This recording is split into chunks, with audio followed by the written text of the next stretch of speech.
Hello दोस्तों। तो आज हम जो करने जा रहे हैं वो है हमारा इकोनॉमी का टेस्ट पेपर 22। ठीक है।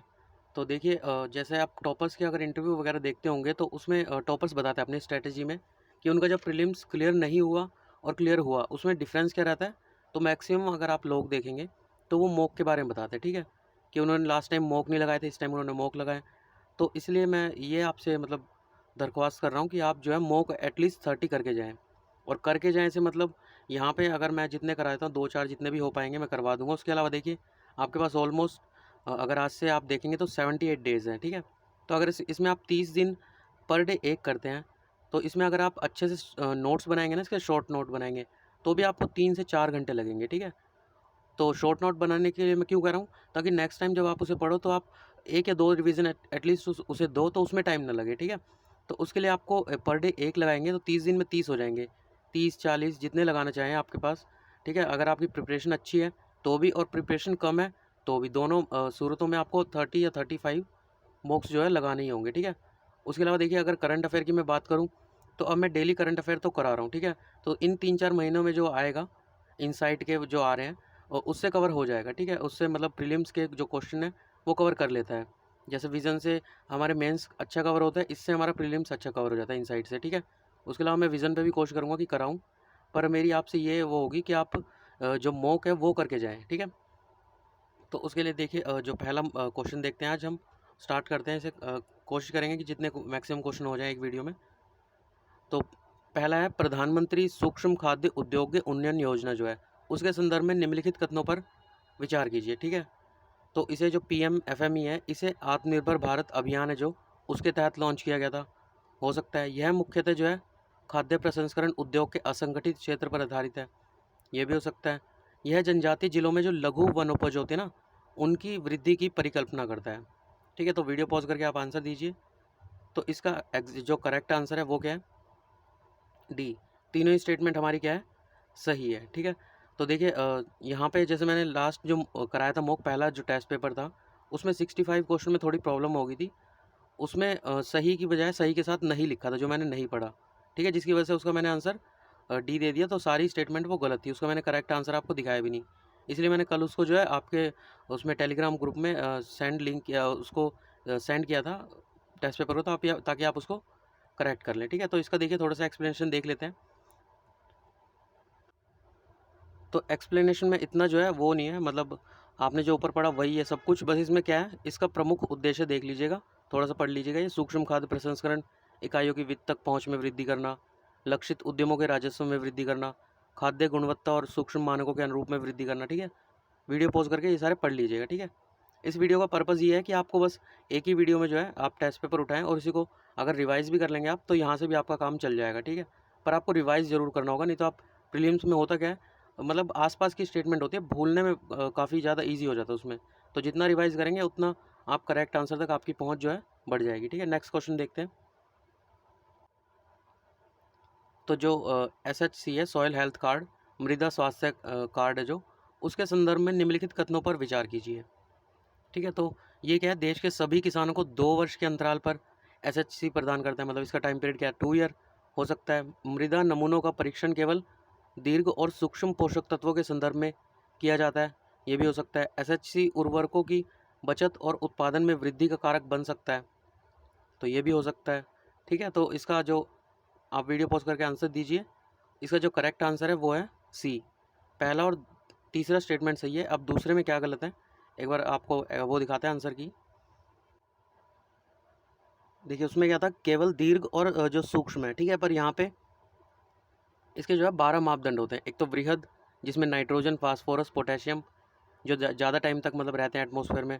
उसके अलावा द्वितीयक और सूक्ष्म है। भौतिक मापदंड है, पीएच जो हाइड्रोजन की क्षमता है, ईसी विद्युत चालकता है। ठीक है।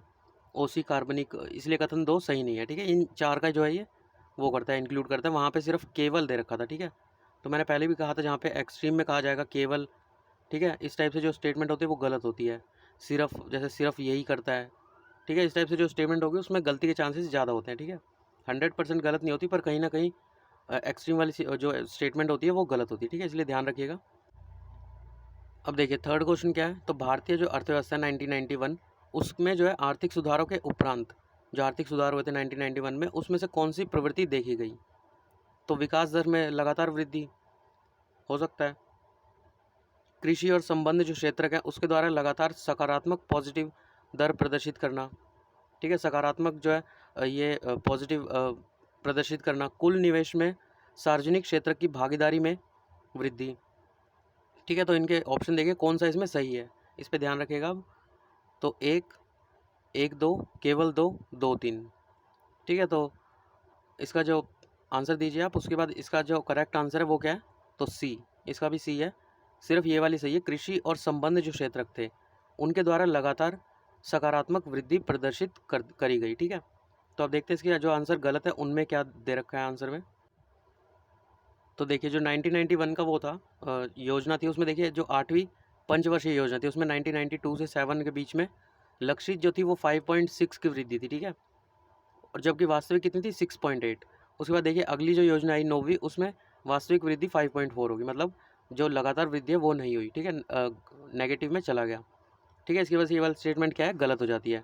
उसके अलावा तीसरी देखिए, लगभग 34% की गिरावट हुई, उसमें वृद्धि नहीं हुई, जबकि ऑप्शन में क्या देखा? वृद्धि हुई। ठीक है, इसकी वजह से थर्ड स्टेटमेंट में क्या हो जाती है? गलत हो जाती है। ठीक है, तो आप यहाँ पे पॉज करके वीडियो को पढ़ सकते हैं कि क्या आंसर होगा इसका, आंसर में एक्सप्लेनेशन क्या दिया गया है। तो नेक्स्ट क्वेश्चन देखते हैं। तो नेक्स्ट क्वेश्चन देखिए, जो 1991 में भारत ने एलपीजी सुधार किए थे, ठीक है, इनके बारे में पता होगा आपको। तो उसके बाद दशक में देखे गए जो परिणाम थे उसके संदर्भ में निम्नलिखित कथनों पर विचार कीजिए। ठीक है, पहला है, इसने जो एफडीआई था, फॉरेन डायरेक्ट इन्वेस्टमेंट थी, और विदेशी मुद्रा जो भंडार था उसमें तीव्रता से वृद्धि की। हो सकता है इससे जो है भारतीय अर्थव्यवस्था की जीडीपी विकास में वृद्धि हुई, ये भी हो सकता है। इसके कारण विनिर्माण जो उद्योग थे उसके विकास दर में कमी हुई, तो ये भी हो सकता है। ठीक है, तो वीडियो पॉज करके इसका आंसर दीजिए। तो इसका करेक्ट जो आंसर है वो क्या है? 1 और 3, ये दोनों स्टेटमेंट हमारी सही है, जबकि इसने भारतीय अर्थव्यवस्था की जीडीपी विकास में वृद्धि की, ये गलत है। अब देखते हैं इसमें गलत क्यों है। ठीक है, जो कि आपको जैसे पता ही होगा, एलपीजी में वैश्विक अर्थव्यवस्था जो खोल दी गई थी बाहर के देशों के लिए, उसके अलावा लाइसेंस व्यवस्था थी जो उसको ख़त्म किया गया था। ठीक है, काफ़ी सारे सुधार किए गए थे। तो देखते हैं अब आंसर। तो देखिए इसके अंतर्गत जो सेकंड था उसमें जीडीपी में वृद्धि बताया गया, जबकि जो भारत की जो है समग्र वृद्धि हुई थी। ठीक है, तो सकल घरेलू उत्पाद की वृद्धि 80 से 91 के दौरान 5.6 थी, जो कि बढ़कर 6.4% हो गई। ठीक है, इन सुधारों की अवधि से सकल घरेलू उत्पाद के विकास में समग्र रूप से वृद्धि हुई है। ठीक है, तो उसके अलावा देखिए ये सेकंड स्टेटमेंट के अलावा आप ये पॉज करके अगर पढ़ना चाहें तो पढ़ सकते हैं पूरा एक्सप्लेनेशन। बाकी दो स्टेटमेंट क्या थी? ठीक थी। ठीक है, तो उसके बाद देखते हैं अगला, देखते हैं क्या है क्वेश्चन।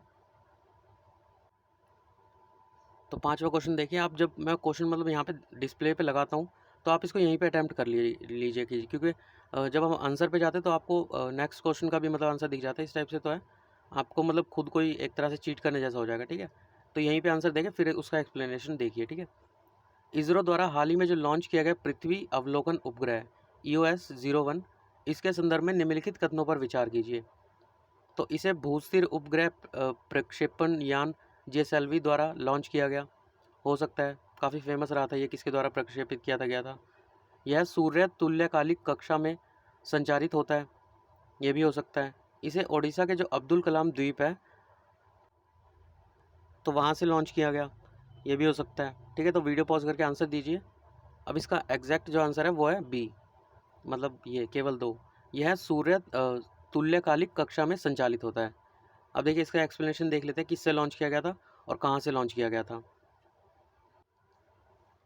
तो देखिए इसे लॉन्च किया गया था PSLV C49 से। ठीक है, और कहाँ से लॉन्च किया गया था? तो सतीश धवन अंतरिक्ष केंद्र से। ठीक है, तो इसलिए 1 और 3 जो है सही नहीं है। ठीक है, उसके अलावा यह लो ऑर्बिट जो है, लो अर्थ ऑर्बिट, पृथ्वी की जो निचली कक्षा होती है वहाँ से इसे प्रक्षेपित किया गया था। ठीक है, उसके अलावा एक रेडार इमेजिंग सैटेलाइट रिटसैट है, उसे भेजा गया था इसके ऊपर, और इसका उद्देश्य क्या था? तो कृषि, जल संसाधन, शहरी नियोजन, ग्रामीण विकास, खनिज पूर्वेक्षण, पर्यावरण, वानिकी, महासागर संसाधन, आपदा प्रबंधन आदि अनेक अनुप्रयोगों को कवर करना। ठीक है, उसके बाद ये सारा है, ये भी पढ़ सकते हैं आप। ठीक है, तो नोट्स वगैरह अगर आप बनाएं तो काफ़ी क्रक्स बनाइएगा, क्योंकि रिवीजन में काफ़ी फिर प्रॉब्लम होगी अगर आप उसे ज़्यादा बड़ा करेंगे तो। ठीक है, उसके अलावा इसे थोड़ा सा पॉज करके आप पढ़ लीजिए। उसके बाद नेक्स्ट क्वेश्चन की तरफ चलते हैं, तो उसका आंसर देखते क्या है, क्वेश्चन देखते क्या है। देखिए 6 क्वेश्चन क्या है, तो चीनी जो उद्योग है उसका जो निर्यात सब्सिडी होता है ठीक है, निर्यात पे जो सब्सिडी लगता है वो एक वर्ष में वांछनीय है, कितना वांछनीय है, ठीक है। तो वर्तमान मौसम के लिए कम अपेक्षित उत्पादन पर, पिछले जो मौसम है उससे उच्च भंडार को आगे स्थानांतरित करने पर, उच्च घरेलू उपभोग पर, इथेनॉल के उत्पादन की दिशा में उच्च विपणन पर, ठीक है। तो इसका जो पॉज करके आंसर दीजिए, इसका करेक्ट आंसर क्या है? आंसर है बी, पिछले मौसम से जो उच्च भंडार है उसको आगे स्थानांतरित करने पर, ठीक है। अब इसका एक्सप्लेनेशन देख लेते हैं क्या है। तो देखिए, जो चालू वर्ष है उसके लिए अपेक्षित जो उत्पाद है, मतलब जो पैदावार है, ठीक है, उसके अलावा जो गत वर्ष का आगे स्थानांतरित किया गया भंडार है, जो मतलब जो बचा रह जाता है, यूज़ नहीं कर पाते, जिस गेहूँ या कुछ भी है खाने का सामान, उसमें से सबसे पहले घरेलू उद्योग उपभोग, उसके अलावा जो घरेलू उपभोग कौन सा होता है, जो इथेनॉल उत्पादन होता है उसको मिला के, ठीक है, जो हम उससे शुगर से इथेनॉल उत्पादन करते हैं ना, तो उसको जो है मिलाकर माइनस में निर्यात, उसमें जो निर्यात हुआ है उसको हटाने के बाद जो बचता है वो इसमें आ जाता है, ठीक है। तो देखिए उसके बाद अगला क्वेश्चन क्या है। तो नेक्स्ट क्वेश्चन क्या है, तो निम्नलिखित में से कौन सा जो है भारत सरकार के ऋण प्रबंधन जो रणनीति है उसका उद्देश्य है, ठीक है। तो देखिए, जोखिम को जो है विवेकपूर्ण स्तरों पर रखते हुए उधारियों को निम्न लागत पर गतिशील करना, ठीक है। तो उसके अलावा देखिए, एक स्थायी और संधारणीय ऋण संरचना बनाए रखना जिससे कि वित्तीय स्थिरता क्या हो, सुनिश्चित हो सके, ठीक है। एक पूर्णतः संचालित घरेलू बंद पत्र जो है बाजार का विकास करना, ठीक है। तो वीडियो पॉज करके आंसर दीजिए। तो इसका करेक्ट आंसर क्या है? तो इसका करेक्ट आंसर है डी, 1 2 3 तीनों क्या है, सही है। अब देखिए, आप जब स्टेटमेंट पढ़ रहे होंगे तो आपको लग रहा होगा कि इसमें देखिए जैसे अच्छी अच्छी बातें की जा रही है, जैसे एक स्थायी एवं संधारणीय, दोनों वर्ड क्या है, पॉजिटिव है, ऋण संरचना बनाए रखना जिससे कि वित्तीय स्थिरता क्या हो, सुनिश्चित हो सके, मतलब कोई भी एक्सट्रीम पे बात नहीं की गई, ठीक है, कि हमारा देश बिल्कुल ऊपर उठ जाए या बिल्कुल नीचे चला जाए, इस टाइप से कोई एक्सट्रीम बात नहीं की गई, ठीक है। तो जब बैलेंस स्टेटमेंट है तो इस टाइप से कई बार जो है कुछ परसेंटेज में जो है आंसर सही होता है। एक पूर्णतः संचालित घरेलू बंद पत्र बाजार का विकास करना, ठीक है। उसके अलावा आप इसे जैसे वो भी कर सकते हैं, एलिमिनेट भी कर सकते हैं। मान लीजिए आपको जैसे ये वाली स्टेटमेंट आपको सही लग रही है, ठीक है, तो ये स्टेटमेंट सही है तो ये दोनों सही हो जाएंगे, ठीक है। ये दोनों क्या हो गए, एलिमिनेट हो गए। अब ये दोनों सही है तो इन दोनों में क्या है, दो कॉमन है, मतलब हमारा अगर ये वाला सही है, दो सही है, सॉरी मैं थर्ड सेकंड को कह रहा हूँ ना, अगर मान लीजिए आपको ये वाला लग रहा है सही, थर्ड स्टेटमेंट, ठीक है, तो ये दोनों सही हो जाएंगे, ठीक है। अगर ये दोनों सही है तो आपका दो ऑटोमेटिकली सही हो गया। अब आपको डिसाइड क्या करना है, दो को पढ़ना ही नहीं है वहाँ पे, ठीक है। इस टाइप से एलिमिनेट कर दीजिए ताकि आपकी मेहनत बच जाए, वहाँ पे लेबर बच जाएगा, ठीक है। उसके बाद फर्स्ट पे ध्यान दीजिए कि ये सही है या नहीं है। यहाँ पे आपके 50% चांसेस है कि आपका सही होगा, 50% गलत के, ठीक है। तो यहाँ पे हमारे जो है तीनों स्टेटमेंट सही है। उसके बाद देखिए 8th क्वेश्चन क्या है, तो निवेश शिक्षा एवं संरक्षण निधि IEPF के संदर्भ में निम्नलिखित कथनों पर विचार कीजिए। तो इसमें जो है निवेशकों में जागरूकता की अभिवृद्धि और उनके हितों का संरक्षण जो है संरक्षण करने हेतु इसी कंपनी अधिनियम 2013 के तहत गठित किया गया था, ठीक है। कंपनी अधिनियम 2013 आपने पढ़ा होगा कहीं ना कहीं। उसके अलावा इसमें जो है शेयरों और बंद पत्रों से संबंधित केवल दावा रहित राशि सम्मिलित की जाती है, ना कि सरकार द्वारा प्रदत्त कोई अनुदान, ठीक है। तो वीडियो पॉज करके आप आंसर दे सकते हैं। तो इसका करेक्ट आंसर क्या है, इसमें से कौन सी स्टेटमेंट सही है? तो 1 इसका करेक्ट आंसर है। पहली स्टेटमेंट क्या है, बिल्कुल ठीक है, दूसरी गलत है। अब देख लेते हैं क्यों गलत है आंसर में। देखिए स्टेटमेंट 2 में क्या क्या इंक्लूड किया जाता है, तो न केवल लाभांश, आवेदन राशि, परिपक्व जमाएं आदि सम्मिलित है जो 7 वर्ष की अवधि के लिए आदत या जो दावा होता है उसके रहित बने रहते हैं, बल्कि जो अनुदानों के माध्यम से जो सेंट्रल गवर्नमेंट द्वारा दी जाने वाली जो राशि है, केंद्र सरकार, राज्य सरकार या कंपनियों आदि के द्वारा दिए गए दान भी इसमें सम्मिलित होते हैं, ठीक है। उसमें सिर्फ 2 बताए गए थे, तो इसमें ये सब सम्मिलित होते हैं, इसलिए वो कथन क्या है, गलत है, ठीक है। अब इस क्वेश्चन में भी देखिए यहाँ पे केवल आ गया, ठीक है। जहाँ पे केवल या सिर्फ ऐसे इस टाइप से लिखा जाता है ना, तो ये प्रॉब्लम करते ही करते हैं, मतलब ये 80% जो स्टेटमेंट होती है वो गलत होती है, ठीक है, पर 20% वहाँ पे सही भी हो जाती है। तो आपको थोड़ा सा, आप जितने मॉक पेपर लगाएंगे आपको उतना आइडेंटिफाई करने में ईजी होगा, ठीक है। उसके बाद देखिए 9th क्वेश्चन क्या है, तो भुगतान संतुलन के संदर्भ में निम्नलिखित मदों में से कौन सी पूंजी खाते के तहत आती है, ठीक है। इनमें से कौन सी जो है वो पूंजी खाते में आती है। तो पहला है भारत द्वारा की गई जो बाह्य सहायता होती है, उसके अलावा जो अल्पकालिक व्यापार ऋण है, अनिवासी भारतीय NRI जमाएँ हैं, FDI हो गया, पोर्टफोलियो निवेश हो गया, ठीक है। तो कौन सी जो है वो भुगतान संतुलन के पूंजी खाते में आती है। तो वीडियो पॉज करके आंसर दीजिए। तो इसका करेक्ट आंसर क्या है? तो ये ए, पांचों स्टेटमेंट क्या है, बिल्कुल सही है, जो कि पूंजी खाते में आती है, ठीक है। आप इसे या तो डाउनलोड कर दीजिए या मुझे कमेंट में बता दीजिएगा, मैं इसे जो है आपको ग्रुप में सेंड कर दूँगा। इसका आंसर आप थोड़ा सा अगर पढ़ना चाहें तो वहाँ से ही पढ़ सकते हैं। अगर आप कमेंट बॉक्स में बता दीजिएगा, अगर हर क्वेश्चन का आंसर जो है यहाँ पे शो करना है तो मैं हर क्वेश्चन के बाद उसका आंसर शो कर दूँगा, ठीक है। कुछ चीज़ें होती है जो मैं हल्की हल्की बता रहा हूँ, क्योंकि ये वीडियो 3 या 4 घंटे का हो जाएगा अगर मैं पूरा टेस्ट पेपर अच्छे से एक्सप्लेन करूँ तो, ठीक है। तो इसकी वजह से मैं जो है जितना शॉर्ट मैं कर सकता हूँ उतना कर रहा हूँ, ठीक है। तो अगला क्वेश्चन देखिए, निम्नलिखित कथनों पर विचार कीजिए। इसमें C4 पादप प्रणाली होती है, ठीक है। मतलब ये इन सब स्टेटमेंट में से किसी एक की एक खासियत है, ठीक है। C4 पादप प्रणाली हो सकती है गुणवत्ता वाले प्रोटीन के साथ अन्य खाद्य अनाजों की तुलना में इसकी उपज लघु अवधि में जो प्रति हेक्टेयर अधिक उत्पादन करती है। यह एक तटस्थ प्रदीप्त काली फसल है, अतः इसे किसी भी ऋतु में बहुल उपयोगों के साथ उगाया जा सकता है, ठीक है। तो थोड़ा सा पॉज करके इसको हल्का सा रीड करके फिर इसका आंसर दीजिए। तो इसका आंसर देखते हैं अब। तो ये सारी खासियत किसकी है? मक्का की है, ठीक है। तो इसको भी मैं जो है यहीं पे बस एक्सप्लेन कर देता हूँ, क्योंकि पीछे काफ़ी बड़ा है, उस फॉर्मेट में दे रखा है, आप वहाँ पे जाके एक बार पढ़ लीजिएगा। मैं ग्रुप में, टेलीग्राम ग्रुप में सेंड कर दूँगा, बता दीजिएगा, ठीक है। तो इन स्टेटमेंट को अच्छे से पढ़ लेना एक बार, तीनों जो है मक्का की खासियत है ये। उसके बाद देखिए नेक्स्ट जो क्वेश्चन है। तो हाल ही में जो सुर्खियों में रही जो अटल ज्योति योजना थी, वो किससे संबंधित थी? तो विद्युत की कमी वाले क्षेत्रों में सोलर स्ट्रीट लाइटों की स्थापित करने से हो सकता है, सार्वभौमिक घरेलू विद्युतीकरण प्राप्त करने से हो सकता है, लोगों को सब्सिडीकृत दरों पर ऊर्जा कुशल जो LED होती है, ट्यूबलाइट होती है, और पंखे उपलब्ध कराने से ये भी हो सकता है, अपशिष्ट से ऊर्जा उत्पादन करने वाले संयंत्रों की स्थापना करने हेतु स्थानीय निकायों की प्रोत्साहन राशि प्रदान कराने से ये भी हो सकता है। तो वीडियो पॉज करके आंसर दीजिए। तो इसका जो करेक्ट आंसर है वो क्या है? विद्युत की कमी वाले क्षेत्रों में जो सोलर स्ट्रीट लाइट होती है, ठीक है, अटल ज्योति योजना सोलर स्ट्रीट लाइट, उसको स्थापित करने से, ठीक है। उसके बाद देखिए 12th क्वेश्चन क्या कह रहा है। तो कृषि एवं किसान कल्याण मंत्रालय द्वारा की गई जो विभिन्न पहले हैं उनके संदर्भ में निम्नलिखित युग्मों पर विचार कीजिए। तो मोबाइल ऐप, पोर्टल और उसका यूज़। तो पहला देखिए किसान रथ। तो देखिए पहला क्या है, किसान रथ। तो ये इसका उपयोग क्यों किया गया? तो कोविड लॉकडाउन के दौरान खाद्यान्नों एवं जो शीघ्र खराब होने वाली जितने भी पदार्थ हैं उनके परिवहन की सुरक्षा सुविधा प्रदान करता है, ठीक है। तो हो सकता है मेघदूत, यह किसानों को फसल और पशुधन संबंधित विशिष्ट मौसम आधारित कृषि सलाह प्रदान करता है। यह भी हो सकता है कृषि मेघ। तो यह भारतीय कृषि अनुसंधान परिषद का डेटा रिकवरी सेंटर है। ये भी हो सकता है। तो इनमें से कौन सा सही सुमेलित है, ठीक है। तो वीडियो पॉज करके आंसर दीजिए। तो इसका जो करेक्ट आंसर है वो है डी, मतलब इसके तीनों ही क्या है, हमारे सही आंसर है, ठीक है। तो इसको अच्छे से देख लीजिएगा कौन सा क्या कर रहा है।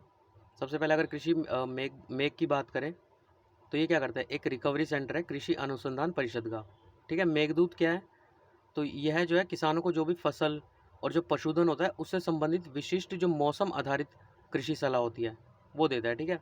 किसान रथ क्या करता है, तो कोविड जो लॉकडाउन होता है उसके दौरान जितने भी खाद्य और जो शीघ्र खराब होने वाले जितने भी पदार्थ हैं उनका परिवहन की सुविधा प्रदान करता है, ठीक है। रथ का मतलब परिवहन की सुविधा प्रदान करता है, ठीक है। अब देखिए इसके बाद नेक्स्ट क्वेश्चन क्या है, तो 13 क्वेश्चन है। निम्नलिखित युग्मों पर विचार कीजिए। पहला क्या है, सूचकांक, उसके संगठन, ठीक है। तो कौन सा किस में है ये आपको बताना है, ठीक है। तो पहला देखिए वैश्विक प्रतिभा प्रतिस्पर्धात्मक सूचकांक, तो किससे हो सकता है, तो IMF होता है ना, international money, IMF international monetary policy, ठीक है। तो अंतर्राष्ट्रीय मुद्रा कोष, तो इससे रिलेटेड हो सकता है। वैश्विक प्रतिस्पर्धात्मक सूचकांक, विश्व आर्थिक मंच हो सकता है। विश्व प्रतिस्पर्धात्मक रैंकिंग, वर्ल्ड बैंक से, विश्व बैंक से हो सकता है, ठीक है। तो इसका जो करेक्ट आंसर है, आप पॉज करके पहले आंसर दीजिए। तो इसका करेक्ट आंसर क्या है, केवल 2, सेकंड वाला सही है। उसके अलावा सॉरी, केवल 2 है ना, हाँ ये वाला सही है सेकंड वाला, उसके अलावा सारे क्या हैं, गलत है। ठीक है, दोनों मतलब गलत है, तो इसके गलत हैं वो क्यों देख लेते हैं कौन से हैं इसके सही आंसर। तो IMF क्या था, वो इंटरनेशनल मॉनेटरी फंड है वो। ठीक है, तो इसके अलावा देखिए जो वैश्विक प्रतिभा प्रतिस्पर्धात्मक जो सूचकांक है वो कौन लॉन्च करता है, तो इनसीड बिजनेस स्कूल इसके द्वारा लॉन्च किया जाता है। ये देखिए ये काफ़ी इंपॉर्टेंट क्वेश्चन है, मतलब इस टाइप के आते ही आते हैं। ठीक है, तो कॉपी में अलग से लिख लीजिएगा, ये उसके इक्वल टू में इनसीड बिजनेस स्कूल इसके द्वारा इसे निकाला जाता है। ठीक है, तो कथन 1 सुमेलित सही नहीं है। उसके अलावा देखिए वर्ल्ड जो ये है विश्व प्रतिस्पर्धात्मक रैंकिंग, तो ये जो स्विट्ज़रलैंड में स्थित प्रबंधन एवं विकास संस्थान है IMD institute of management and development, इसके द्वारा तैयार की जाती है। ठीक है, ये भी इंपॉर्टेंट हो जाता है। पहला और तीसरा जो है ये, और दूसरा जो है वो सही था। ठीक है, तो ग्लोबल प्रतिस्पर्धात्मक सूचकांक जो है उसको विश्व आर्थिक मंच वर्ल्ड इकोनॉमिक फोरम द्वारा तैयार किया जाता है। ठीक है, तो उसके बाद अलावा देखिए अगला क्वेश्चन क्या है,